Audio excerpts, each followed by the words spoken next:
What's up, everybody? Kyle here at Let's Talk Wax with Prospect Hot Sheet episode 10. This is a series I do every other week. If you want to subscribe to the channel so you don't miss an episode, go ahead and do that now. Now, we are winding down to the end of the minor league season. I know the Complex League is starting playoffs here soon, and everybody else will be ending in a couple of weeks. But we've got the top 15 hottest prospects from the last 15 days, and I've got about 50 honorable mentions to go over as well today. So we've got the Let's Talk Wax ranking system here to your right, and I'm going to apply a Let's Talk Wax rank to every player in the top 15. So if you guys want to snap a screenshot of that, it's probably going to help you out. I also use it for a ton of other content on the channel and over on Patreon. It's kind of like my go-to ranking system. Now, there are some qualifications for Prospect Hot Sheet. It's hitters under the age of 24 and within rookie limits. So without further ado, let's jump into our Prospect Hot Sheet episode 10. At number 15, we've got a newcomer, Ryan Cermak, who's missed some significant time so far in 2023. He's 22.1 playing in low A right now. He's an outfielder. He's hit 3 home runs, 4 doubles, and had 9 RBIs over the last 15. Now, he doesn't have a very large sample size. Like I said, he's missed a ton of time in 2023 so far. On the season, he's hitting .254 with a .214 ISO, so there is some power there for Cermak, and he may be a little more power over hit. He's got an excellent K percentage. He makes a lot of contact and a really good K to walk ratio. 18.0 K rate's the best on this list for the 2023 season, and he's just doesn't qualify for the red in K to walk ratio. I only do sub 2, so he is at 2.00. He's got 6 home runs and only a handful of plate appearances, 3 stolen bases, and his numbers are very linear over his career. But like I said, it's a very small sample size with Cermak. So we don't know a lot about what this kid's going to do. Hasn't even played in high A yet, so he's kind of a dice roll. Not a top 100 prospect. He's not ranked in the Rays organization. He's a number 4 for me out of 2022 draft, but his cards are pretty cheap at $7. At number 14, we have a surprise, and I talked about this guy on my 2022 Bowman Chrome Top 10 update video I put out last week. Max Muncy, shortstop with the Oakland A's, 21.0. He was recently promoted to Double-A, I think about a month ago, and he's done really well in Double-A. He's finishing the season very strong, and I'm starting to build more confidence in Max Muncy. He hasn't been anything but really average since being drafted. He had a lot of power potential, and playing at shortstop, you know, people were kind of pumped up on Max Muncy, but he hasn't really performed that well. It's just been kind of average since the draft. But like I said, he's done better in his promotion to Double-A. He's finishing the back half of 2023 pretty strong. He's hitting .265 on the season. Not a lot of power right now, and sometimes it takes guys a little bit to generate some power in Double-A. You can see his 2023 power is down from his career power ISO at 158. But he's got fringy K rates, 27.4 K percentage, 2.9 K to walk ratio, 9 homers, 11 stolen bases. And his, like I said, this 2023 season, his ISO's down, but his career average is pretty linear, and his career K numbers are pretty linear as well. So interested to see what happens to Max Muncy coming into the 2024 season. His cards are at an all-time low at about $20. They're out of 2022 Bowman. He's not a top 100 prospect. He's dropped all the way to number 9 in Oakland system, which isn't very good, and he's a Let's Talk Wax rank of 3 for me right now. At number 13, we have Rhys Hines, Cincinnati Reds, 22.9 Double-A outfielder, looking to be the next addition to the youth calling up there in Cincinnati. They've already got 5 rookies playing up there right now. It's pretty incredible what they are doing. He's got 3 home runs, 2 triples, a double, 19 RBIs, and 5 stolen bases over the last 15 days. Now, 3 months ago, I had completely given up on Rhys Hines. He was striking out about 35% rate. His K to walk ratio is right about 5. He wasn't hitting many home runs. I sold my entire Rhys Hines collection to one of his super collectors out of my Discord server, Brian, and I felt very comfortable doing that, and I gave him a heck of a deal. We both agreed on the price because we knew his stuff was down.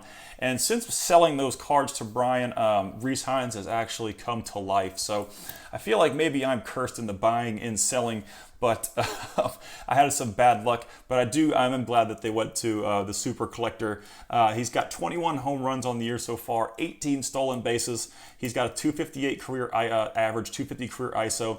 The big thing with Hines is the contact. How much contact is he going to make at the major league level? Because he's got power. It's just a matter of how much he's going to get to in game with his contact issues. 34.0, the worst career K percentage on this list.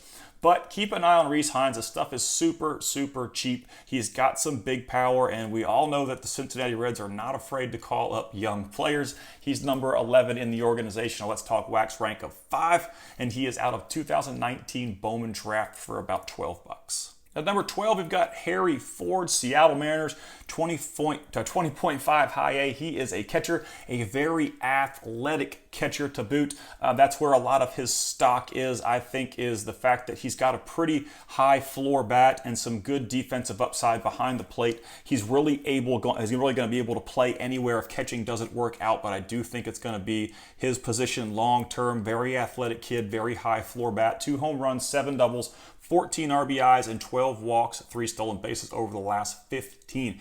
Now he's hitting 257 on the year with a 179 ISO. Excellent K rate, 18.9 sub 20. He's got the lowest K to walk ratio in the 2023 season on this list at 1.02. So sub 20 and sub 2 checks both those boxes in K numbers for me. 14 home runs, 23 stolen bases. Like I said, I think Harry Ford is just going to be a very high floor player.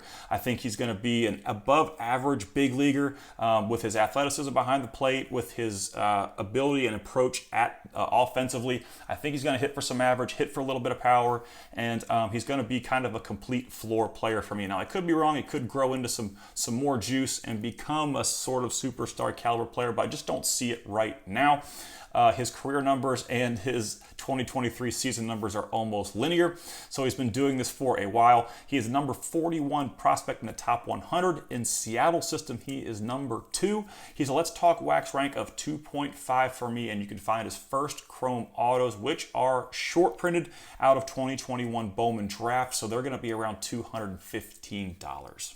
At number 11, we've got Gabriel Rincones, Philadelphia Phillies, 22.4 high A. He is an outfielder who had a big last 15, 3 homers, 4 doubles, 9 RBIs, 9 walks, and 4 stolen bases with 15 hits to tack onto that. So Rincones was kind of a sleeper prospect out of 2022 draft for me. He's put up some decent numbers. Everything's just kind of in the above average category except stolen bases, 250 average, 195 ISO. It does have a little bit of thump. He's got a fringy K percentage, 24.2, solid K to walk ratio just above 2. 15 home runs, 31 stolen bases, and this is his first year professional baseball. He did not play at all last year, so his career numbers and his 2023 season numbers are all we have to work on. They're going to be the exact same, so I didn't even bother to put them in. He's not a top 100 prospect. He's number 10 in the Phillies organization. I still think he's got some sleeper possibilities depending on how quickly he can adjust to Double-A in the future. Let's Talk Wax rank of 4. And like I said, it's out of 2022 Bowman draft for about $10 right now. Now, if you guys are into Bowman Chrome baseball cards and you want to help support the channel, check out my Patreon page. I'll put a link to it in the video description. I've got a ton of exclusive content over there. I've got a top 100 Bowman Chrome autos list, a top 125 Bowman Chrome autos under $50 list, autograph checklist breakdowns for every Bowman release since 2019 on spreadsheets with all the details, all the updates of players. I've got a private Discord server, and the Enforcer 149 does a great job keeping us all up to date with his daily prospect reports over there. You also get early access to all of my YouTube content. Like I said, if you want to help support the channel, check out my Patreon page. I'll put a link to it in the video description. At number 10, we've got Miguel Geraldo, who was on the last episode of Hot Sheet. He's doubled up this month, and over the last 2 episodes, he's gone on a pretty good hot streak. I really want to say that I don't think Miguel Geraldo is just getting that good. I do think it's a month-long hot streak. Sometimes these hot streaks can last about a month or even longer. I've seen some go, but this is the best that Miguel Geraldo has played in a long time. I'm actually sitting on a PSA 10 auto of his Toronto Blue Jays 22.9 Double AA, about to be 23. Second baseman, had 3 homers, 6 doubles, and 14 RBIs. Now, the big issue here with Geraldo are the K rate and the K to walk ratio. Not a very good approach, and he does have some swing and miss tendencies. And if he's going to have those kind of K numbers, he needs to have more offensive output, and the 276 batting average with the 172 ISO just isn't quite enough to get him a lot of love in the hobby. He does have 10 homers and 15 stolen bases, but his numbers career-wise and in 2023 are very linear. So like I said, I do see this as more of a hot streak for Geraldo than just actually figuring something out and clicking.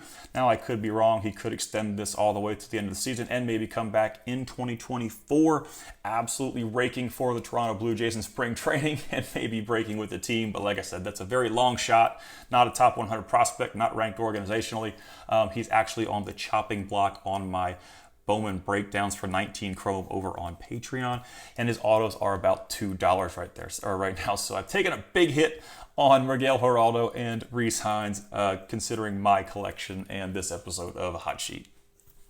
Big shocker at number 9, Junior Caminero, Tampa Bay Rays, fresh 20 years old, AA, hit 4 more home runs, a triple, had 14 RBIs, 5 walks, and 16 hits. The guy just keeps on hitting. He stumbled just a little bit in AA when he got called up. I bumped him from Elite to 1, and he didn't take much time to jump right back into the Elite rank. I think there are only 3 Elite ranked players on my autograph checklist breakdowns on Patreon. I think it's Jackson Chourio, Jackson Holiday, and Junior Caminero. The rest are those are the only 3 elite guys. I've really tried to do a better job of only putting that rank on really special players, and I think those are the 3 right now. He's out of 2023 Bowman. His cards are the most expensive on this list, just above Harry Ford at $250, but they are not SP'd. They are probably a very high print run. We were talking about print runs on Bowman Chrome base autos, and it's got to be in the thousands, I would assume. Tampa Bay Rays, 20.0, like I said, had a big last 15, hitting 327 on the season, highest batting average on this list for 2023, a 239 ISO. He's got very good K numbers for the offensive production, 20.6 and 2.5 K to walk ratio for a 20-year-old. Actually, the fresh 20-year-old in AA, that's pretty impressive.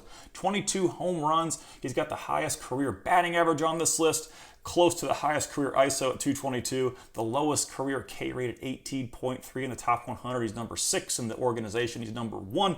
Like I said, he is elite with all the stuff going on with Wander Franco. I'm not sure if that's going to open a door for Caminero or not.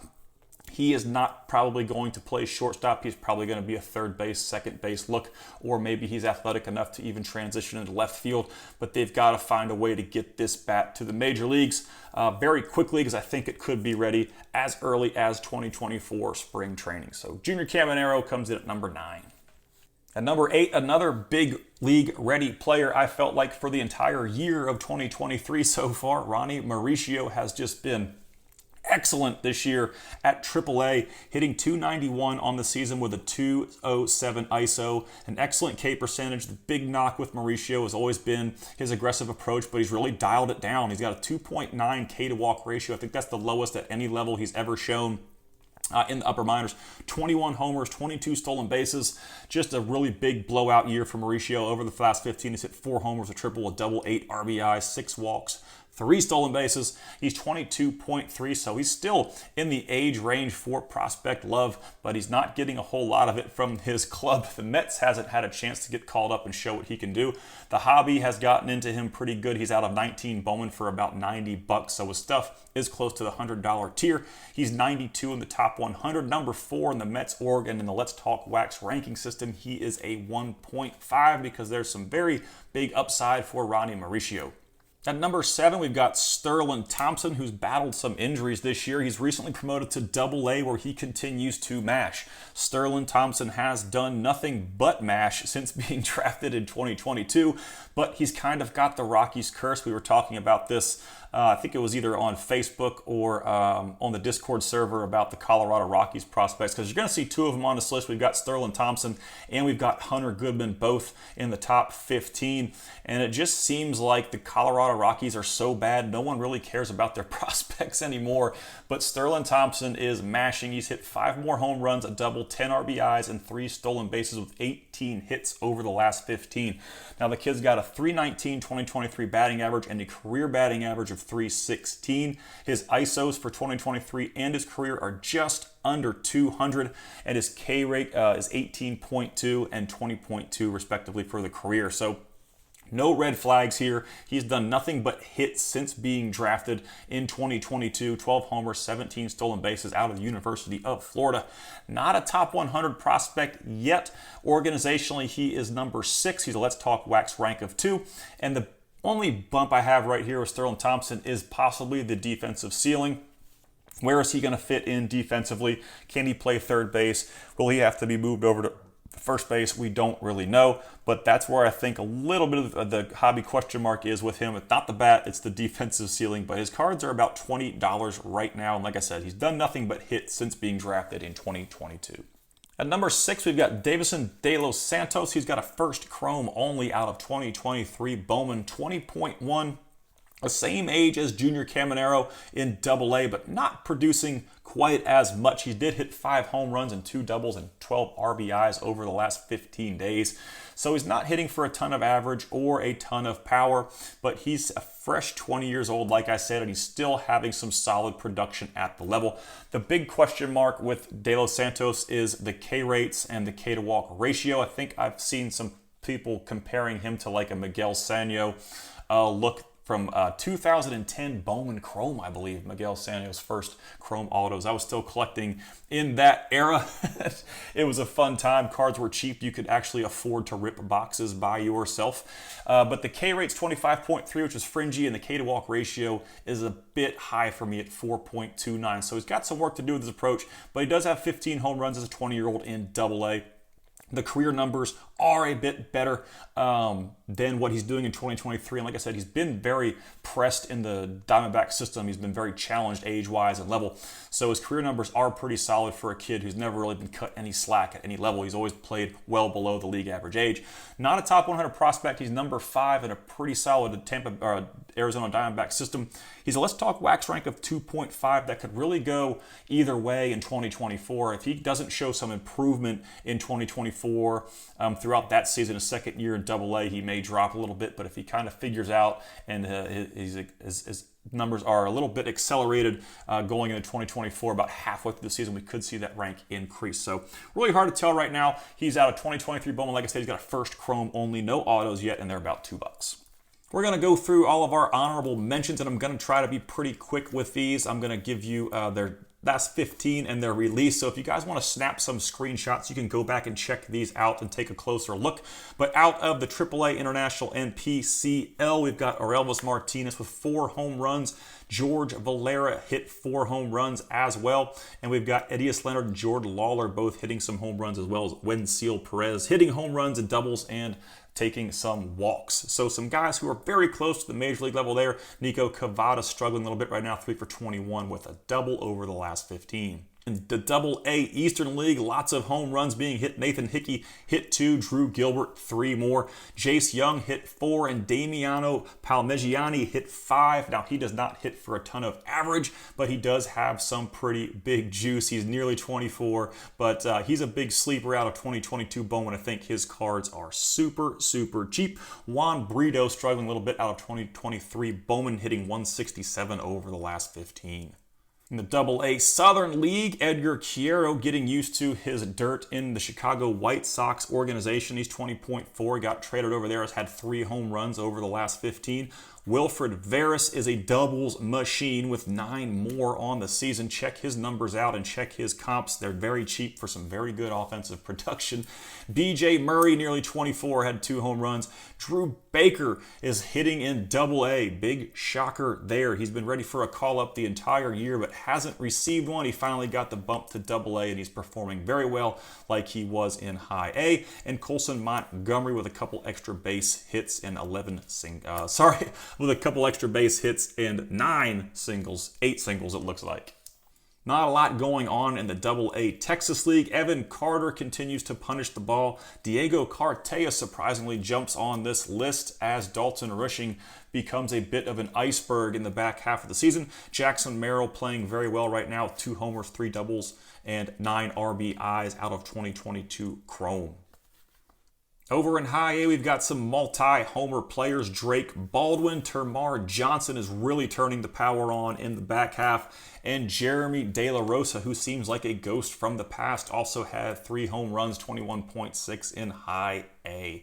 Cutter Coffee still struggling, has yet to really take off as a Boston Red Sox prospect in High A. More multi-home run players coming out of the Midwest League. Jacob Marcy is a guy people are going to start watching very closely. In Double-A 22.1, the kid's got some thump, 16 hits, 2 homers, 2 doubles, 7 RBIs. Noah Miller coming alive a little bit with 2 home runs. Yener Fernandez, another guy that could be a sleeper out of 2023 Bowman behind the plate, 2 more home runs.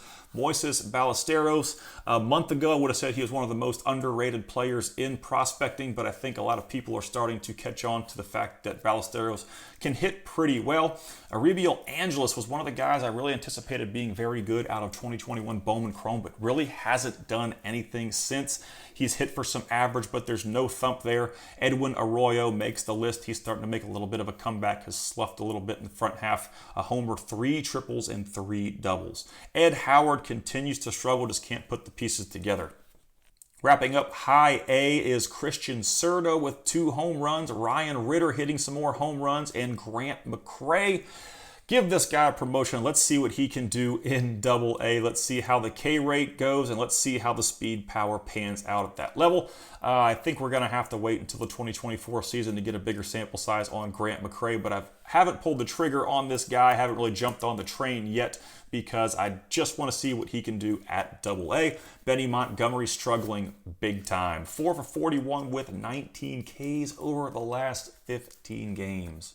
Some more multi-home run guys in the Low-A Carolina League. We've got Angel Ganal. Dylan O'Ray is hitting the ball very well. He's definitely a guy to watch. I think he is a first Chrome only, no auto, so he's kind of a sneaky guy out of that 2023 Bowman release. Luis Ravello, I think he may be an auto only. You guys are definitely going to correct me if I'm wrong, but offhand, I think he may be a first Chrome only guy. Let me know in the comments because you guys always catch my mistakes and you're always keeping me up to date with the knowledge bombs that I drop, which are false. So I appreciate everyone looking out for each other in the comments when you guys all find my mistakes and tell everybody that no, he's wrong, this is right, and I'm usually like, yep, you're totally right, and I'm totally wrong. But it's a lot of data, a lot of stuff to go through, so I love that. I love my filters in the comments. You guys rock. I appreciate the help. Daniel Cueva, 4 for 35 with 11 strikeouts. In the Florida State League, I'm almost certain Rodolfo Nolasco is a first Chrome only, 21.9 out of 2022 Bowman. Had 3 home runs. Danny DeAndrande, a lot of guys are banking on him as a sleeper prospect, 3 more home runs. And Cam Collier finally coming alive, had 14 hits, which included 2 home runs and 2 doubles and 12 RBIs in Cincinnati. 23 Bowman guy right there. And Christian Santana, infielder for the Detroit Tigers, 19.8, still struggling in Low-A, 3 for 31 with 13 Ks. In Low-A California League, we've got Samuel Zavala, the extra base hit machine, 2 more home runs, 3 doubles. Gavin Conticello out of nowhere hits 3 home runs. Like I said, some of these guys can just erupt for a couple of weeks or even a month out of nowhere. Rain Doncon, a guy that a lot of y'all have been asking questions about, has 2 home runs over the last 15. Dion Jorge and Henry Bolte with some extra base hits out of Low-A California League. Wilman Diaz, who was on my top 5 in the last hot sheet, had such a big last 15, and after being on the top 5, he kind of took a bath. He's hitting 158 again with 21 strikeouts. So Wilman Diaz is super cheap, and he's like a roller coaster right now. He went from hero to zero in the last 2 episodes. And the Complex League and DSL are wrapping up. I know the Complex League, like I said, starts their playoff runs, I think this week and next week. Abdeas de la Cruz had 3 home runs. Ricardo Cabrera continues to stroke, 2 homers, 2 doubles, 4 RBIs, and 4 stolen bases. And Adiel Amador, who's played the majority of the season in High A, he is rehabbing right now, also had 2 home runs, a double, and 9 RBIs. All right, we're going to kick off our number 5 with Jet Williams, a guy who slowly kind of trickled into the prospecting world this season. He started pretty slow, but he's really strengthened up with his performance in the back half of the 2023 season. He's got a lot of athleticism. He's got a very well-rounded player. You can see he's got the most stolen bases on this list at 41. He's hit 3 home runs, 6 doubles, had 9 RBIs, 9 walks, and 5 stolen bases over the last 15. So a really big last 2 weeks for Jet Williams. He's just about to turn 20 in high A on the season, hitting .270 with 184 ISO. And this is a guy who could grow into some more power as he develops physically. He's got exceptional K numbers, 21.3 K percentage and a 1.08 K to walk ratio, so a more advanced approach than most of the guys on this list. You can see his career and 2023 numbers align very well. So just a pretty solid guy right now. I think he's climbed up a lot of prospect ladders. He's number 83 on the top 100 MLB.com, number 3 in the system by them as well. And he's jumped up to a 2.5 on the Let's Talk Wax rank. He's 2022 Bowman draft for about $40. Tommy Sagasi at number 4, and this is just a complete... I'm baffled by the fact that Tommy Sagasi is not a top 100 prospect. I don't know what the kid has to do more offensively. Maybe I'm completely dropping the ball or missing something that the mainstreamers don't really, that already they know about. Maybe his defense, maybe he's a terrible defender, and his bat's really going to have to carry him. I don't know, but offensively, this guy has been a production machine. He's traded to the Cardinals, 21.3 AA. He's continuing to hit 5 more home runs, 2 triples, 2 doubles, 14 ribbies. On the season, 321 batting average, 226 ISO. Pretty solid K numbers. You got just over 20 K rate and a just over 2 K to walk ratio, 22 home runs, 10 stolen bases. Now here's where it gets really fun. The career numbers on Sagasi. He's been doing this since he got drafted in 2020. His first year was a little but 2022 and 2023 have been really big years for Sagasi.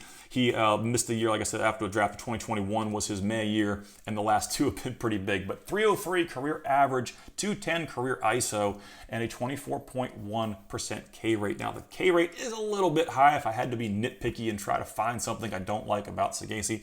But he's going to have a little bit of trouble, I think, in the Cardinals organization with Jordan Walker and Mason Wynn ahead of him, 2 young guys that are very good on the infield. So we'll have to see what happens with Sagasi. They've got to find a way to utilize his bat because I think it's a pretty special one. Already mentioned he's not a top 100 prospect on MLB.com. He's number 9 with the Cardinals. He's a 1.5 for me out of 2020 draft, and his cards are about $55. At number 3, we've got Hunter Goodman, the minor league baseball home runs leader, currently at 34. He jumped ahead of Luke and Baker last night after I had recorded the stats, and I actually had to check to make sure it was Luke and Baker that was behind him, and he's actually topped Luke and Baker after hitting 2 more jacks. He's got 34 home runs on the year, a 310 ISO. There are guys in the minor leagues who don't even hit with batting averages close to 310. Hunter Goodman's got a 310 ISO. So you are betting on Pete Alonso type power right here. There's not a lot of defensive upside. They've moved him out from behind the plate to first base. You're betting on the big bat. 6 home runs, 5 doubles, 24 RBIs over the last 15.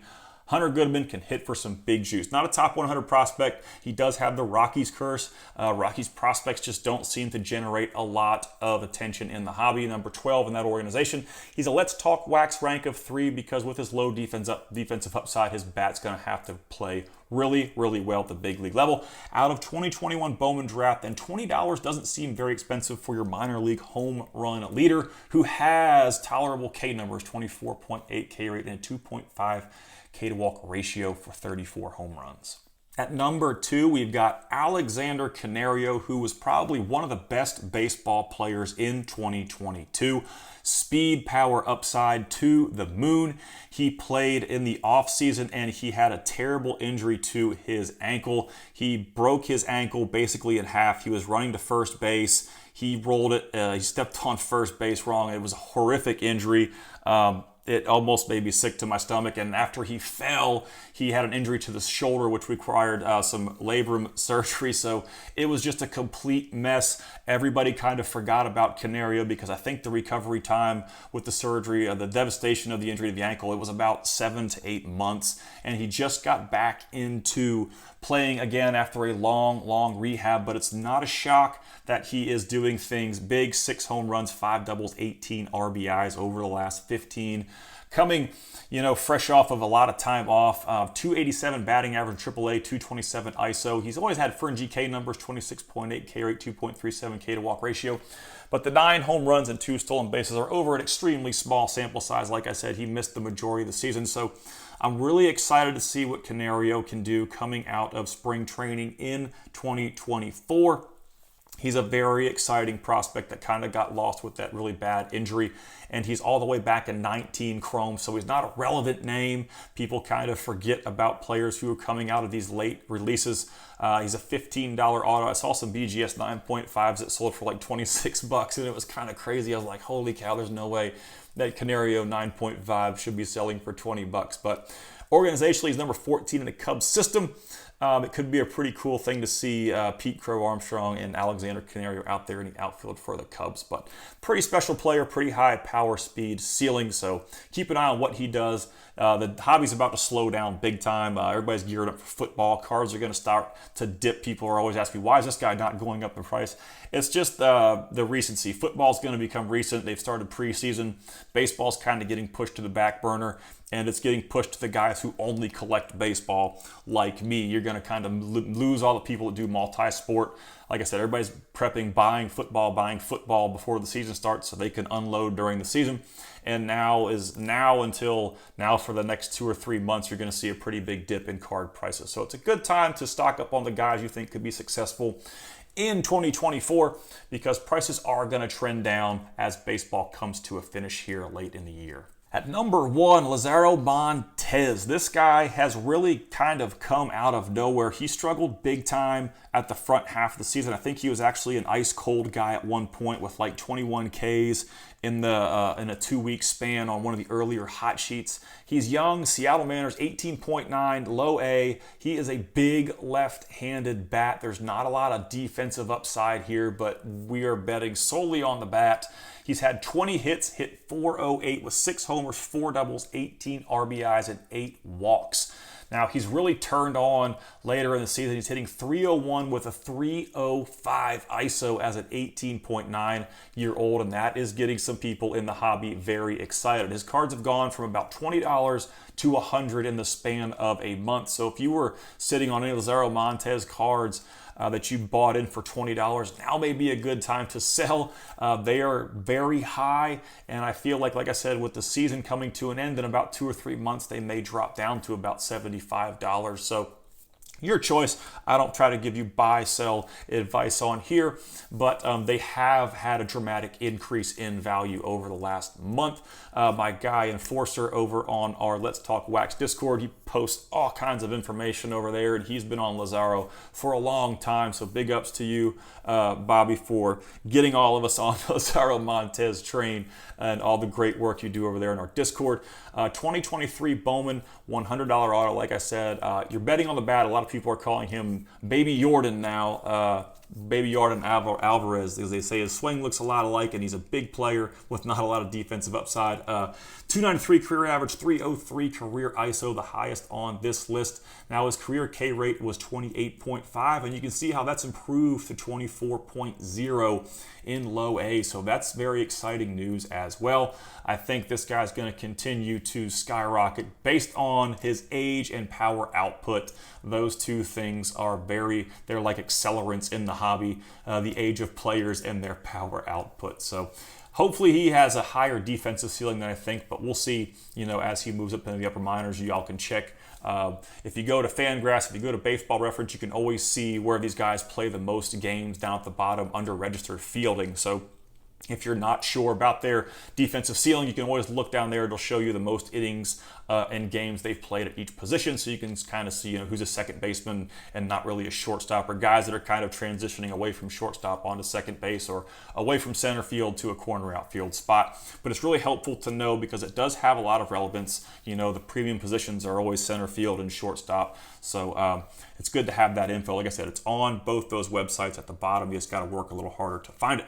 But that's going to wrap up our episode number 10 of Prospect Hot Sheet. And as I mentioned before, if you guys want to help support the channel, we've got a ton of really cool exclusive content over on the Patreon page. We've got a private Discord server. And like I said, Bobby does a great job over there getting daily prospect updates.